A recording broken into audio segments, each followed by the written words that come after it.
존경하는 이하경 국회 부의장님, 그리고 선배 동료 의원 여러분, 남양주 을 국회의원 김병주입니다. 12월 3일 우리는 너무나 불행한 일이 일어났습니다. 일어나서는 안 될 일입니다. 비상계엄, 내란 행위입니다. 친위 구테타가 일어났습니다. 국민이 일어났습니다.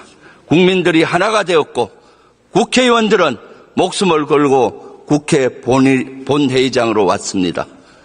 또 언론도 하나가 되어서 이 사실을 전 국민께 알렸습니다. 그 덕에 6시간 만에 비상계엄을 멈춰 세울 수가 있었습니다. 하지만 지금의 국가는 어떠합니까? 모든 것이 무너지고 있습니다. 1분 1초가 위태롭습니다. 윤석열이 대통령에 있기 때문입니다. 빨리 사퇴하고 해야 합니다. 빨리 탄핵해야 합니다. 관련해서 질의하겠습니다. 계엄하는 걸 언제 알았습니까? 12월 3일 날 한 8시 40분쯤 알았습니다. 아침 8시 40분죠? 밤 8시 40분. 그 전에 징후는 못 느꼈습니까? 전혀 못 느꼈습니다. 특전사령관은 오래전부터 징후를 느꼈다고 했습니다. 반국가 세력 쓸어버려야 된다, 이런 얘기들이 징후였다고 증언했는데, 반국가 세력, 윤석열 대통령에 반대하는 세력 쓸어버려야겠다 수시로 얘기했는데 그런 것들을 징후로 못 느꼈습니까? 못 느꼈습니다. 네. 그래서 8시 30분에 알고, 그래서 국무회의 소집 명령은 언제 내려졌습니까? 8시 40분에 그 말씀을 듣고 반대를 하고, 그리고 국무위원들하고 함께 좀 이런 설득과 이런 걸 좀 하는 게 좋겠다 해서 정확히 지금 몇 시인지는 제가 좀 확인을 해보겠습니다만 한 9시쯤 되지 않았나 싶습니다.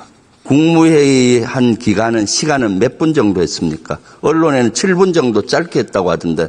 전체적으로 시간 자체는 이제 국무위원들이 연락을 받고 한 명 한 명 들어왔기 때문에 딱 다 모여가지고 한 거는 마지막 오신 분의 시각에서 보면은 정말 짧았을 거고요. 그 전부터 와 있는 분들한테는 거의 한 1시간 정도 같이 있지 않았나 싶습니다. 아니, 회의는 개부터 끝나는 거죠. 그래서 제가 네. 조금 절차적, 실체적 흠결이 있다고 말씀을 드리는 겁니다. 그래서 한 7분 정도 걸렸습니까? 모였을 때 우리가 예를 들면 좀 보통 국무회의에서 하는 그러한 절차적인 것이 잘 밟아지지는 않았습니다.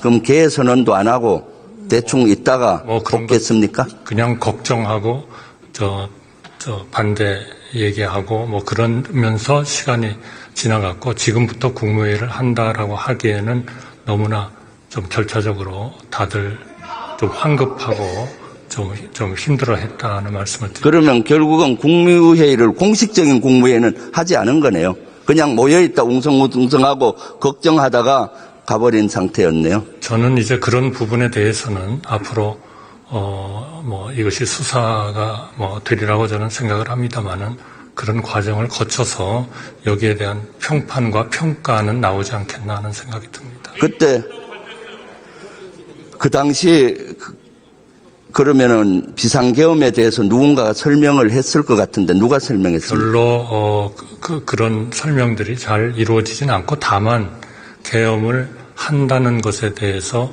서로 알면서 걱정과 반대와 이런 얘기들이 계속 같이 논의가 된 거고요. 그것이 정식으로 우리 보통 아주 공식적인 회의를 하는 것처럼 이렇게 진행된 것은 아닙니다. 그래서 제가 여러 번 그 절차적, 실체적 좀 흠결이 있었다, 그런 말씀을 드립니다. 그럼 그동안 대통령실에서 국무회의를 했고 한 7분 정도 짧게 했다는 발표는 거짓이네요. 모인 것은 분명히 맞지만 그것이 보통 때와 같은 그런 국무회의식으로 운영이 되지 않았다.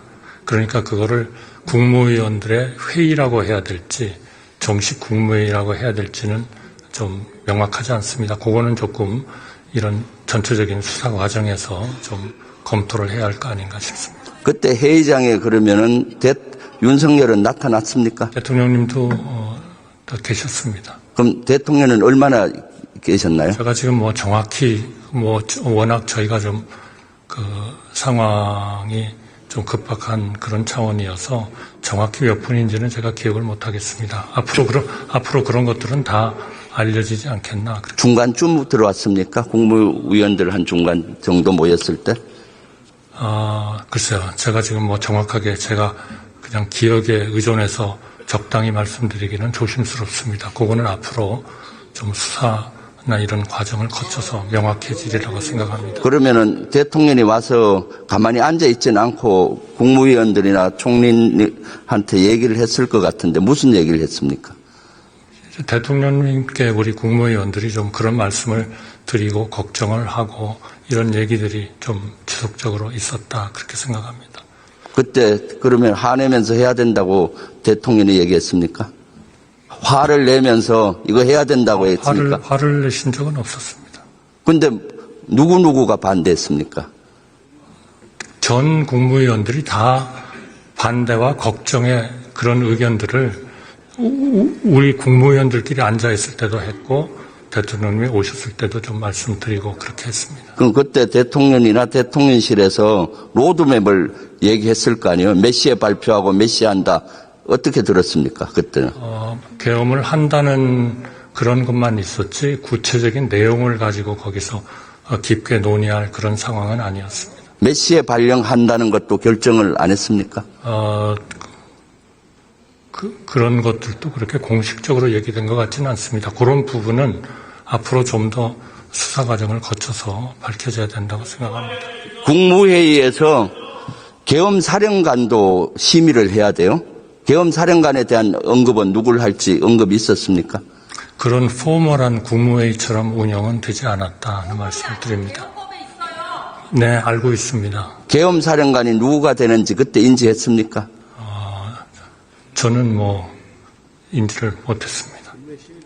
그럼 국무회의를 심의를 거치지 않고 한 거나 마찬가지네요. 그러니까 계엄을 한다 하는 데에서 출발을 해가지고 국무위원들의 걱정 그리고 반대 이런 것들이 있었습니다. 네. 김용영 국방부 장관은 와서 뭐라고 하던가요? 죄송합니다. 제가 너무 좀 경황도 없고 걱정도 많고 해서 그런 것들을 다 일일이 체계적으로 우리 국무회의를 하던 그런 식으로 제가 운영을 못했습니다. 정진석 비서실장과 안보실장도 왔었죠? 네, 같이 있었어요. 정진석 실장은 뭐라 하던가요? 걱정을 굉장히 했고요.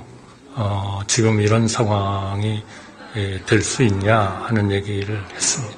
안보실장은 뭐라 하던가요? 안보실장도 같은 생각이었습니다. 그리고 대통령실에서는 또 누가 와서 걱정하던가요?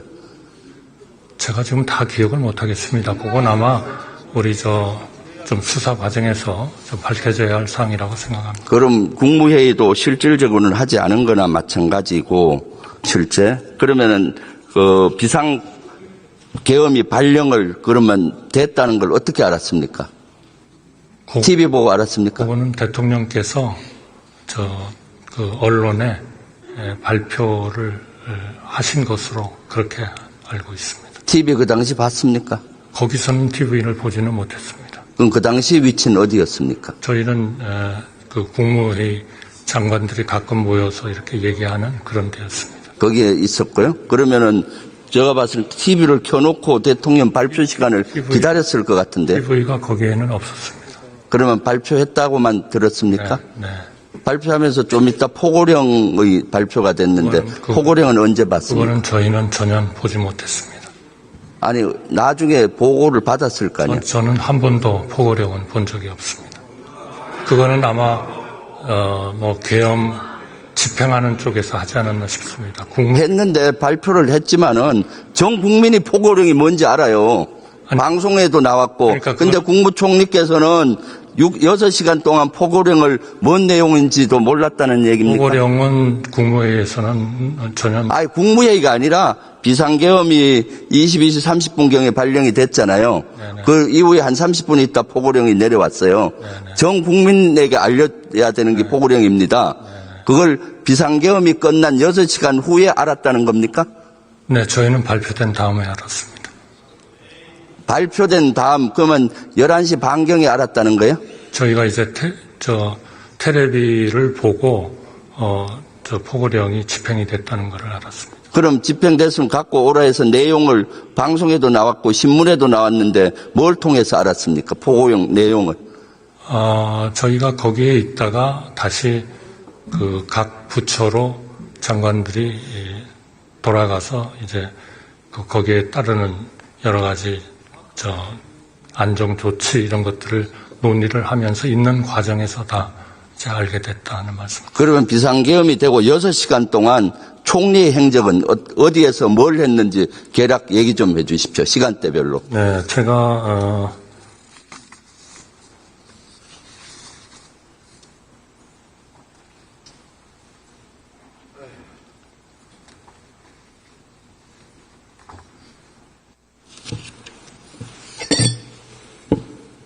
제가 11시 5분에는 대통령실을 출발해서 서울청사에 도착을 했습니다.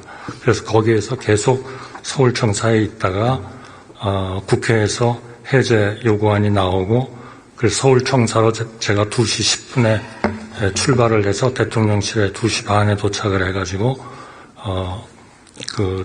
우리 국회에서 의결해 주신 거기에 따라서 해제를 하도록 그렇게 대통령님께 건의를 드리고 대통령님께서 그렇게 하자고 결정을 하셔서 저희가 그때부터는 이제 국무회의를 하기 위한 준비를 했습니다. 그리고 국무위원들을 정말 이 해제할 때에는 우리가 보통 하는 그런 공식적인 국무회의와 같은 그런 절차를 아주 계속 밟았다는 말씀을 드립니다. 그럼 국무회의, 해제 국무회의는 몇 시에 했습니까? 해제 국무회의는 저희가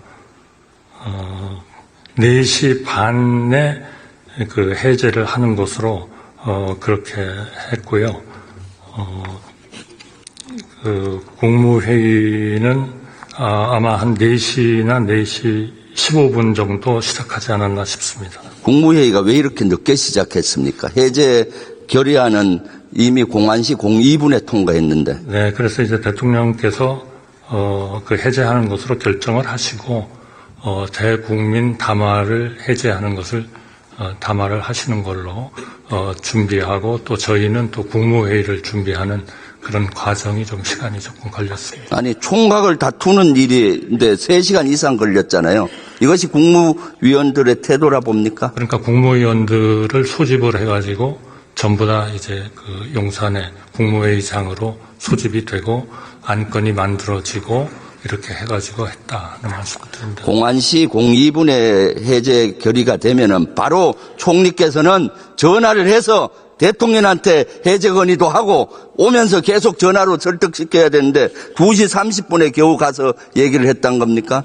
그때 얘기할 때 대통령은 뭐라 얘기했습니까? 대통령께서는 해제하자고 하셨습니다. 그밖에 반응이 없었습니까? 네, 해제하기 때문에 그리고 이제 대통령께서 해제 그 담화문을 준비해서 발표하시고 저희는 이제 국무회의를 소집하고 국무위원들이 모이고 안건을 만들고 하는 이제 그런 절차를 했다 하는 말씀을 드리겠습니다. 국회 비상계엄이 돼서 특전사 요원들이 국회로 난입하고 보좌진과 대치하고 유리창을 깨고 들어오는 장면, 시민과 대치하는 장면 보셨죠? 네, 봤습니다. 뭘 느꼈습니까? 네, 참 참담하게 느꼈습니다. 그럼 그때 총리는 조치한 게 뭡니까? 그거는 일정한 총리의 그 계엄에 대한 집행의 바운더리는 사실 조금 벗어났다는 거.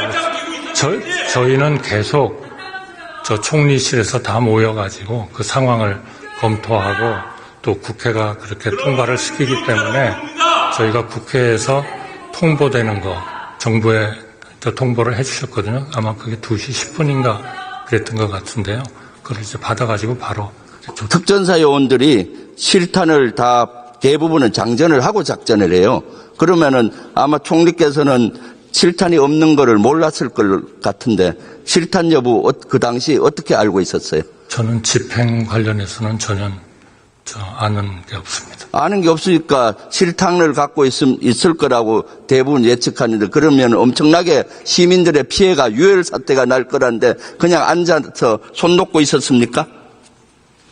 저는 우리 군이 그런 국민들에 대해서 그렇게 할 수 있었을까 하는 생각은 좀 듭니다. 네. 하여튼 저희로서는 2시 10분에 국회에서 정부에 통보가 왔고 그때부터 바로 움직이기 시작했다는 말씀을 드리겠습니다. 해제 국무회의 할 때는 한 얼마 정도 시간이 걸렸습니까? 국무회의 그 자체는 한 5분 정도 걸리지 않나 싶습니다. 그러나 안건을 만들고 국무위원들을 소집하고 하는 그런 데 좀 시간이 걸렸습니다. 그 5분 동안 누구누구가 발언했습니까? 해제에 대해서는 전원 찬성이었습니다. 찬성인데 발언자 진행을 어떻게 했습니까? 5분 동안. 국무총리가 주재를 하고 국방부 장관이 해제를 발의를 하고 그리고 이견이 있느냐 묻고 모두 다 이견이 없는 것을 알고 통과시키고 국방부 장관은 뭐라고 발표했습니까? 그 안건을 그대로 읽었습니다. 그때 대통령은 있었습니까? 대통령님은 그 담화문을 발표하시고 본인 사무실에 계셨던 것으로 알고 있습니다. 저희는 국무회의장에 있었고요. 그럼 5분 동안 국무회의 해제를 했고 그 이후에 후속 조치는 어떻게 했습니까? 그러니까 4시 반에 일단 그 해제를 했기 때문에 저희는 일단 좀 상황이 끝난 것으로 알고 거기에서 국무위원들하고 좀 머물다가 각자 자기 부서로 복귀했습니다. 그때부터가 중요해요. 비상시국인데 그냥 각자 보냈습니까? 총리님은 국무위원들한테 뭔 지침을 줬습니까? 가가지고 가장 중요한 거는 이 계엄의 어떤 그 영향이랄까 이런 것들이 이제 각 분야에서 나타날 테니까 이러한 나타날 수 있는 부작용을 최대한 줄이는 그런 역할을 좀 집중적으로 해달라 그렇게 요청했습니다. 비상계엄이 전국 단위로 이번에 시행이 되는 거 알고 있었죠? 저는 네. 전국 단위로 되면은 이번에는 각 지역마다 지역계엄사, 지구계엄사가 설치되는 거 알고 있죠? 저는 정확히는 모릅니다만 하여튼 죄송합니다. 제가 그런 세부적인 계엄의 집행 단계에 대해서는 제가 그렇게 큰 그런 준비나 이런 것들은 없었다 하는 말씀을 드리겠습니다. 아니, 국무총리가 지구계엄사, 지역계엄사가 몇 개 되고 이런 걸 모른단 말입니까?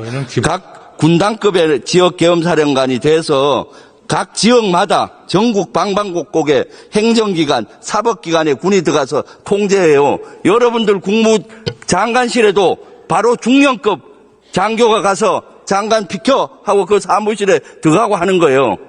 그거 몰랐습니까? 기본적으로 그 집행은 계엄사령부가 하는 것이기 때문에 저희 총리나 장관들은 직접 그거를 어떻게 할 수 있는 그런 상황은 아니었다고 생각합니다. 너무나 무능하고 무책임한 발언입니다. 들어가 주십시오.